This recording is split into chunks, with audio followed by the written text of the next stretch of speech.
What's up, my peeps? Welcome to another episode of Direct Edition. The channel is Fred Hall Direct Edition. And today I got quite a huge comic book haul. You know, it's tax season, so I went crazy. So here we go.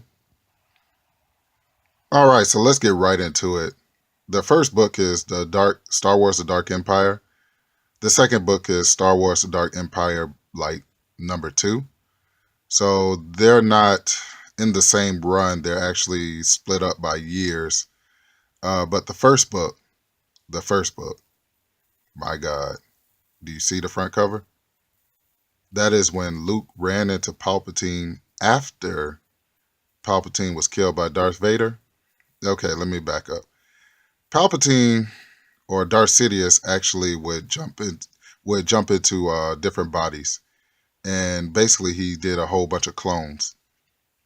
And so Luke went to look for him, and Palpatine ended up turning Luke to the dark side. So that is that cover of the book number 3.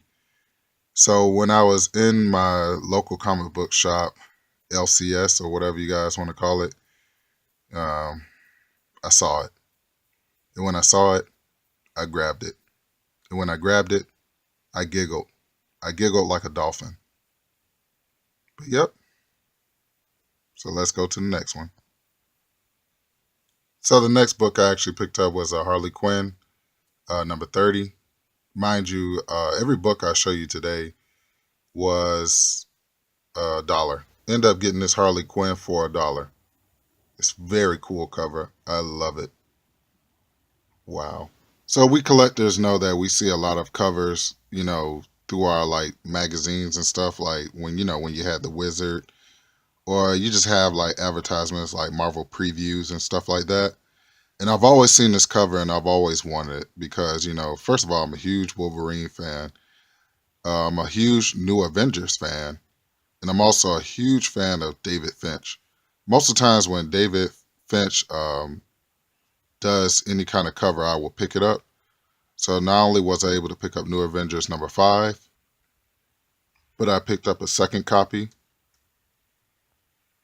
And I was able to score number 6.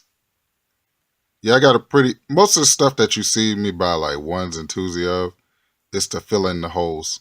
I always say fill in the holes, fill in the gaps, fill in the holes of the ship. And I have a healthy New Avengers run. It goes on even into my hardcovers. Like I bought a bunch of the hardcovers after I graduated from the single books. So I know you guys hear me say a lot that I don't buy, a lot of modern comics. But this Batman Teenage Mutant Ninja Turtle Adventures is really, really neat. It's really, really good. It's really, really a fresh look on all what is 4 turtles, and then you got Batman. So it's a pretty good, refreshing look on all 5 characters. I remember at the end of book 2, the turtles was like, "Oh my God, is this like a villain from the Shredder?" And Batman was like, "No, it's one of my villains," and it ended up being Poison Ivy. So as soon as I read book number 2, I said I have to get number 3. And right when I go in my comic book shop to pick up number 3, number 4 was on the wall. And number 4 has Scarecrow. You see him in the background? Man, this series is freaking wicked. And I don't really care for like cartoon comic books that, comic books that bleed off from the cartoons, but I have to say, man, this is it's about to make me open up a subscription box at my local comic book shop. So pretty cool. I really do like this. So I saw a video on Superman versus Aliens, and I automatically went to Amazon and looked up the price. Amazon was trying to charge like $15 for this paperback. It's really a thin paperback, so to me it's like a big comic. That's all it is. But yeah, I'm glad I waited because I actually found Superman Aliens book 1 for $1. Not only was I able to find book 1, but I found book 2. Now the funny thing about this buy is, last time I went to Second and Charles, I stayed in there 4 hours. So when I got in the car, I was like Jesus Christ, I must be getting old because I'm like freaking hurting. My back was hurting. Everything was hurting. But then I ran into one of the people that I know from in there, and they was like, dude, you was in there for 4 hours, bent over looking in the boxes. And then you were on the ground, Indian style, looking at the the what do you call it, uncatalogued boxes. So yeah, the funny thing about this comic book is I went with some friends this time, and they were ready to go. But guess what? I just freaking rushed to pick up any comic book I could find before we left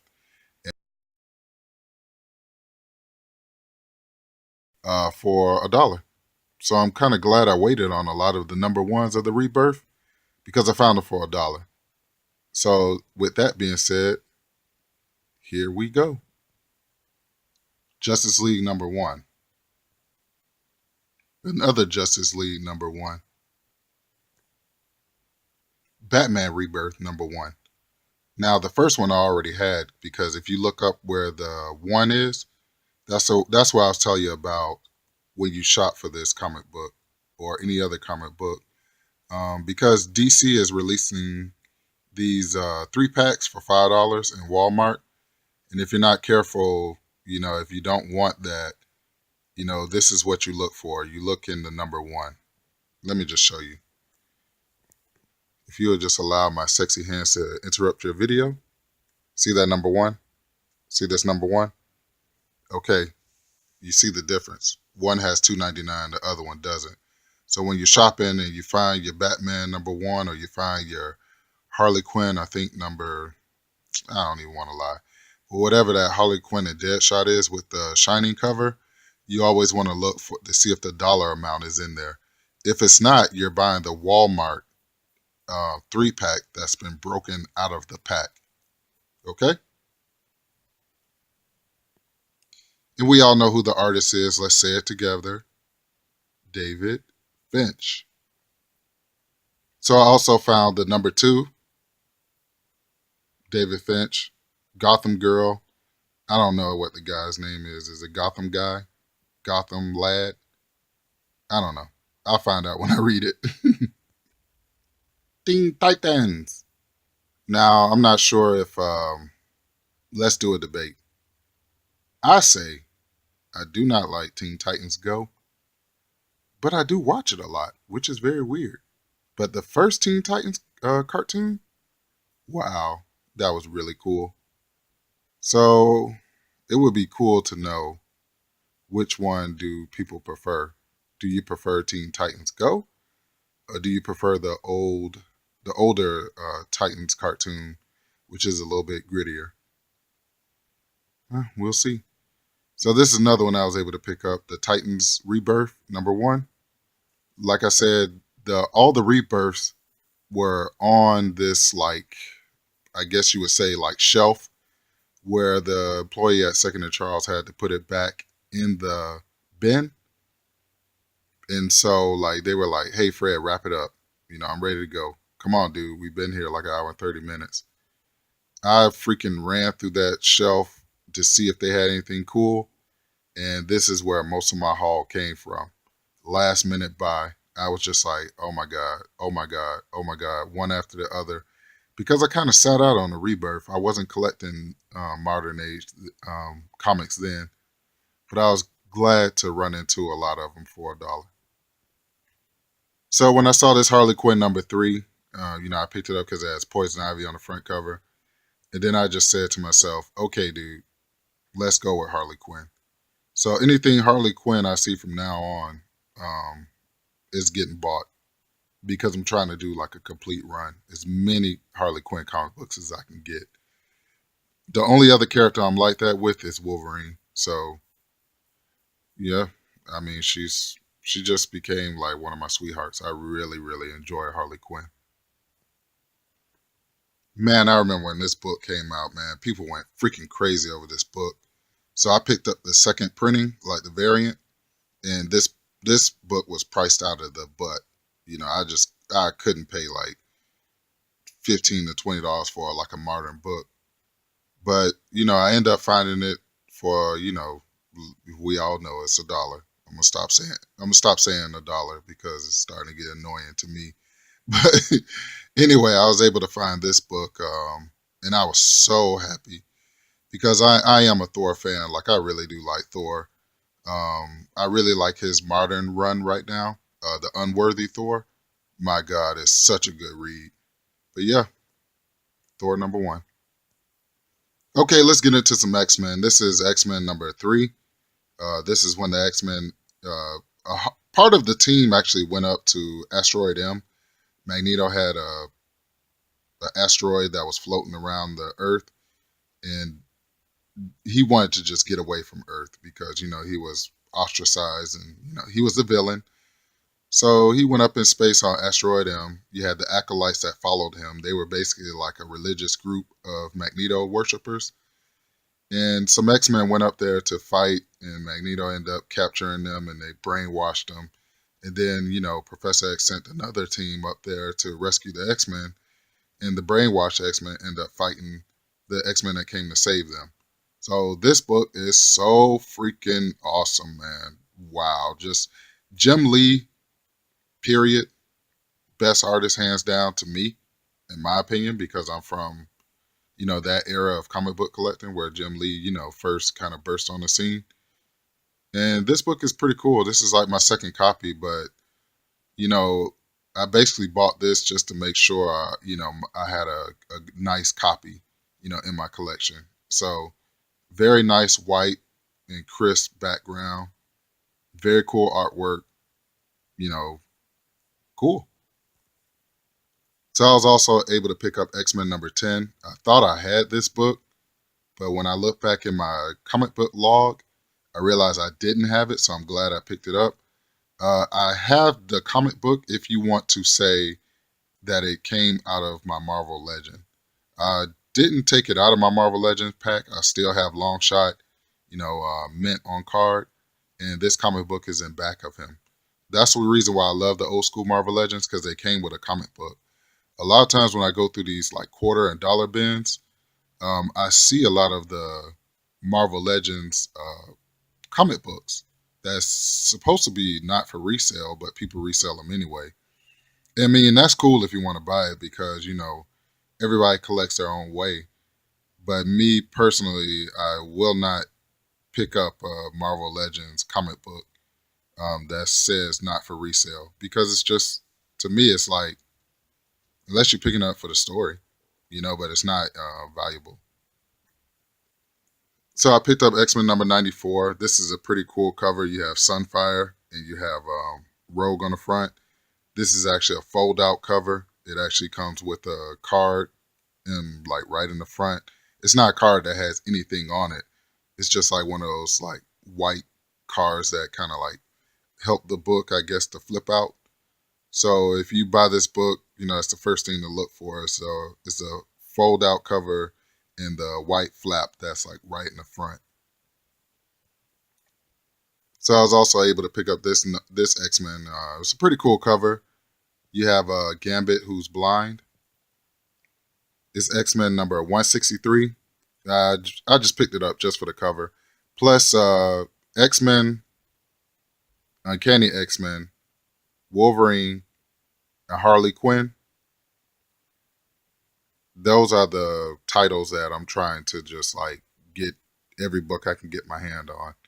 I would do it with Batman and Superman, but man, they have such a freaking long history. So Batman, I'm more anything old that I can get on Batman. Superman, anything old. But as far as Uncanny X-Men, X-Men, and Wolverine and Harley Quinn, I can kind of, catch up on their runs, except for the early Uncanny X-Men.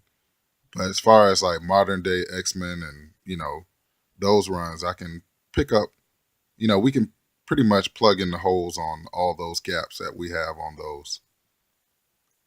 So I picked this up mainly because it was Jim Lee, and this was like a comic book that they did as far as like the cards that they released in like 1991, 1992.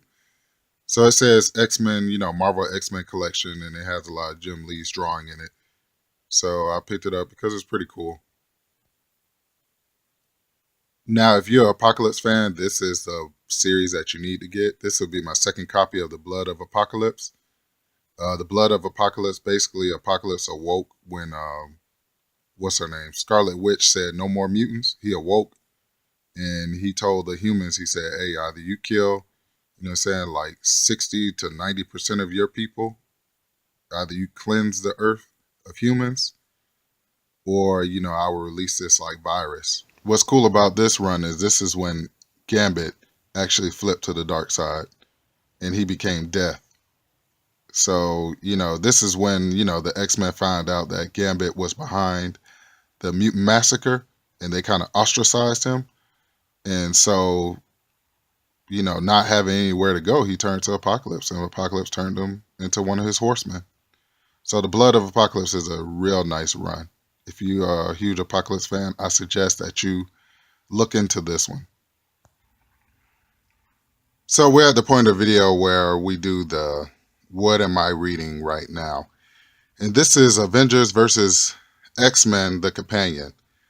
What trips me out about The Companion is it's almost like 25% bigger than the actual Avengers versus the X-Men main storyline. So The Companion is pretty good. If you already know what happens in Avengers versus X-Men, this is like all the backstories put into one big omnibus. So here's a look at the front. Here's a look at this big boy on the side. And here's a look at the back. Yeah, look at the back. The story that I liked the most out of this run was the Secret Avengers when they bought Captain Marvel back. I really loved that. They bought him back.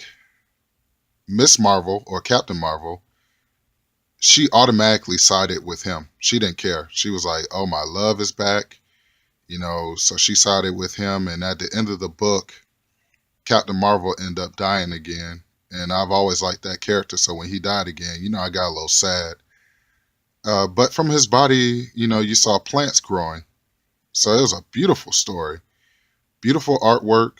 If you ever get a chance, get Secret Avengers under the Avengers versus X-Men run. Okay, now let's get right back at it like we left something. This is part of your main event warm-up. This is Gwenpool number 0. I know last time I was kind of complaining about the price of the book, Gwenpool number 1, but Unbeatable Gwenpool number 1. But I actually went back and saw that they had a number 0, and I was like, mother... You know, I kind of lost it like the waitress from the movie Waiting. I was like, motherfucker.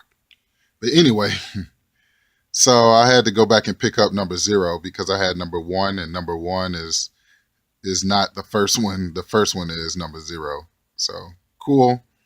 You know, you got Howard the Duck looking over her thigh or whatever. So I thought it was pretty cool.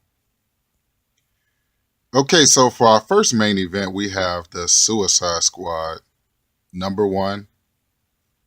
My God, this cover is just wow. Like I said, when I was in the Second and Charles and it was like, it's time for it, let's go. And I actually ended up going to that shelf. I'm so glad I did because this is one of the Rebirth books that snuck past me or I wasn't collecting at the time. And wow, man. Number 1, Jim Lee. Beautiful cover. And okay, for our main event, we have Blade number 1. Pretty cool. Look who's on the front cover. Peter Parker. Look who's a vampire. Spider-Man. But not only was I able to pick up 1, but I also was able to pick up 2. Look who's on the front cover. Dr. Doom. I was able to pick up part 3, or number 3. It's like Blade has some roses in his hand. What is it, Valentine's Day? What are you doing, Wesley Snipes? And I was able to pick up part 4 with Kris Kringle. None other than Santa Claus turned into a vampire. So that's a pretty good Blade run. You know, 1, 2, 3, and 4. I'm done. You know, if I find a couple more, that's fine. But right now I'm happy with, you know, just 4. So yeah, there you have it. That's your main event. So once again, I'd like to thank you for tuning in to another episode of Direct Edition. The channel is Fred Hall Direct Edition, and to all my collectors and my friends and my subscribers, you guys be safe out there. And remember, life is short, and I will catch you guys later. Peace!